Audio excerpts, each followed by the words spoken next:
Friends, आज अपने इस ट्यूटोरियल में हम हाइब्रिड इनहेरिटेंस के बारे में पढ़ेंगे। आपने देखा कि हमने अपने प्रीवियस ट्यूटोरियल्स में आपको single inheritance, multi level, multiple inheritance, hierarchical inheritance के बारे में बताया। अब हम यहाँ पर देखेंगे हाइब्रिड इनहेरिटेंस। जब प्रीवियस इनहेरिटेंस में से हम किसी भी दो या दो से ज्यादा टेक्निक्स को मिला देते हैं तो जो स्ट्रक्चर हमारे पास आता है दैट इज हाइब्रिड इनहेरिटेंस। कैसे? सबसे पहले हमने एक क्लास ली mm और उसमें हमने उस क्लास से इनहेरिट हमने एक क्लास बनाई, यानी कि इस क्लास को ड्राइव करके हमने एक और क्लास बनाई मार्क्स, क्लास मार्क्स, और इसने पब्लिकली mm को ड्राइव कर लिया है। अब हमने ये देखा कि ये हमारे पास एक सिंगल इनहेरिटेंस है। अब हमने यहाँ पर एक और क्लास बनाई है क्लास एक्स्ट्रा।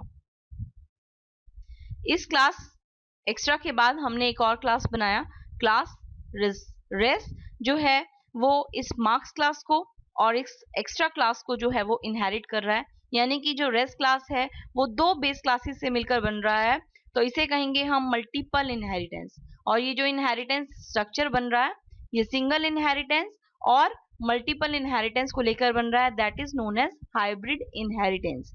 यानी कि कोई ऐसा स्ट्रक्चर बन जाए जो एक से ज्यादा इनहेरिटेंस को यूज करे तो उसे हम हाइब्रिड इनहेरिटेंस कहते हैं। अब जो ये रेस क्लास है वो मार्क्स क्लास को इनहेरिट कर रही है, और मार्क्स क्लास जो है वो किससे इनहेरिट हुई है? वो मिलकर बनी है हमारी क्लास से। तो इट मींस जो मार्क्स क्लास है वो क्लास से बनी है और रेस क्लास ने मार्क्स क्लास को इनहेरिट किया है, तो वो मार्क्स क्लास के पब्लिक और प्रोटेक्टेड मेंबर्स को और क्लास के पब्लिक और प्रोटेक्टेड मेंबर्स को भी एक्सेस कर सकती है, और एक्स्ट्रा क्लास को भी वो क्या कर सकती है? एक्स्ट्रा क्लास के प्रोटेक्टेड और पब्लिक मेंबर्स को भी वो एक्सेस करेगी। तो ये था हमारा हाइब्रिड इनहेरिटेंस। अब हम प्रोग्राम को देखते हैं। सबसे पहले मैंने क्लास बनाई और इसमें एक प्रोटेक्टेड मेंबर डिक्लेयर किया है रोल नंबर। रोल नंबर को मैंने गेट करने के लिए एक मेंबर फंक्शन बनाया है पब्लिक void स्पेस गेट नम, और इसमें एक पैरामीटर पास किया है a। जब यूजर इस फंक्शन को कॉल करेगा और पैरामीटर पास करेगा, वो पैरामीटर यानी कि उस वैल्यू जो है वो a में रिसीव होगी और a के थ्रू वो रोल नंबर को असाइन हो जाएगी। फिर मैंने पुटनम फंक्शन की हेल्प से इस रोल नंबर को स्क्रीन पर प्रिंट करवाने का काम किया है। मैंने इस क्लास को क्लोज किया। फिर मैंने इस क्लास को ड्राइव करके यानी कि इनहेरिट करके एक क्लास बनाई है drive class keyword space class का नाम रखा मार्क्स कॉलन, और इसने पब्लिकली क्लास को इनहेरिट किया है। फिर मैंने इस क्लास के प्रोटेक्टेड मेंबर को डिक्लेयर किया subject1 एंड subject2, और इन मार्क्स को एंटर करने के लिए मैंने एक फंक्शन बनाया है public colon void space get marks, और इसमें दो पैरामीटर पास किए हैं x एंड y। x की वैल्यू subject1 को रिसीव होगी और y की वैल्यू subject2 को रिसीव होगी, और फिर पुट मार्क्स के थ्रू इन दोनों subject1 और subject2 के मार्क्स को स्क्रीन पर प्रिंट कर लिया है। अब मैंने एक और क्लास बनाया है एक्स्ट्रा, जिसमें मैंने एक प्रोटेक्टेड मेंबर डिक्लेयर किया है फ्लोट टाइप का float e सेमीकोलन। अब इस e को यानी कि एक्स्ट्रा मार्क्स को गेट करने के लिए मैंने एक फंक्शन बनाया है गेट एक्स्ट्रा, जिसमें मैंने एक पैरामीटर पास किया s की वैल्यू जो है वो e को मिल जाएगी, और इस e की वैल्यू को स्क्रीन पर प्रिंट कराने के लिए मैंने एक और फंक्शन बनाया है पुट एक्स्ट्रा में मैंने सी आउट एक्स्ट्रा स्कोर और e की वैल्यू को प्रिंट कर लिया है। फिर मैंने इस क्लास की बॉडी को क्लोज किया। इस एक्स्ट्रा क्लास और मार्क्स क्लास को इनहेरिट करके मैंने एक और क्लास बनाया है race class keyword space race colons public space marks class comma public space extra class, यानी कि इस रेस क्लास ने इन दोनों क्लास को इनहेरिट किया है। और अब यहाँ पर हमने इसके प्रोटेक्टेड मेंबर्स डिक्लेयर किए हैं। इसमें मैंने एक प्रोटेक्टेड मेंबर डिक्लेयर किया है टोट, जो कि फ्लोट टाइप का है। पब्लिकली मैंने एक मेंबर फंक्शन डिक्लेयर किया है डिस्प। ये डिस्प फंक्शन क्या करेगा? ये इस subject1 प्लस subject2 के मार्क्स को प्लस एक्स्ट्रा मार्क्स जो मैंने ई में डाले हैं उन्हें ऐड करेगा और ऐड करके टोट में स्टोर कर देगा। ये टोट जो है वो इस क्लास का मेंबर है। इस क्लास के मेंबर मार्क्स क्लास के मेंबर्स को और एक्स्ट्रा क्लास के मेंबर्स को एक्सेस कर सकते हैं।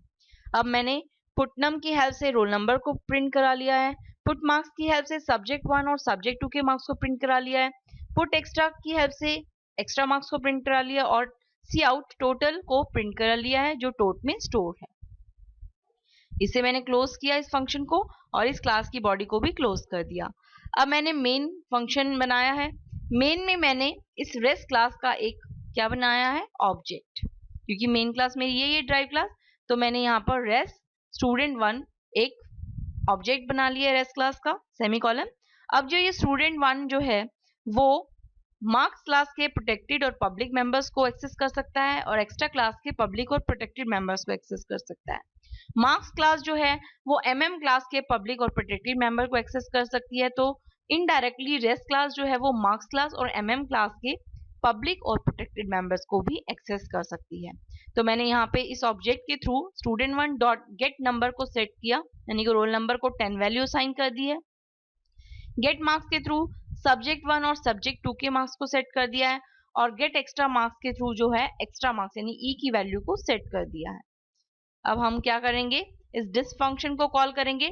डिस फंक्शन को कॉल करते ही सबसे पहले सब्जेक्ट 1 और सब्जेक्ट 2 और ई की वैल्यू ऐड होगी और डॉट में स्टोर हो जाएगी।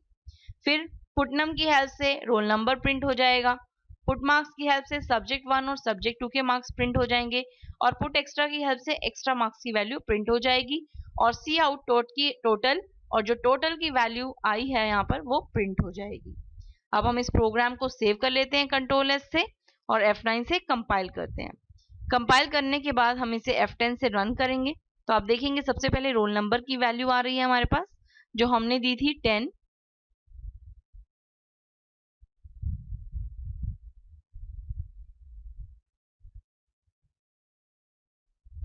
रोल नंबर की वैल्यू 10 हमने यहाँ पे दी है, ये प्रिंट हो गई। फिर सब्जेक्ट 1 और सब्जेक्ट 2 के मार्क्स, सब्जेक्ट 1 के मार्क्स 10 और सब्जेक्ट 2 के मार्क्स 20, ये प्रिंट हो गए। एक्स्ट्रा स्कोर की वैल्यू हमने दी 33.12, ये प्रिंट हो गई। फिर टोटल में इन तीनों वैल्यू का टोटल हुआ और प्रिंट हो गया। ये था हमारा हाइब्रिड इनहेरिटेंस, जहां हम एक से ज्यादा इनहेरिटेंस को यूज करके एक नया स्ट्रक्चर क्रिएट कर देते हैं, that is known as hybrid inheritance. मिलते हैं अपने नेक्स्ट ट्यूटोरियल में, till then bye, thank you.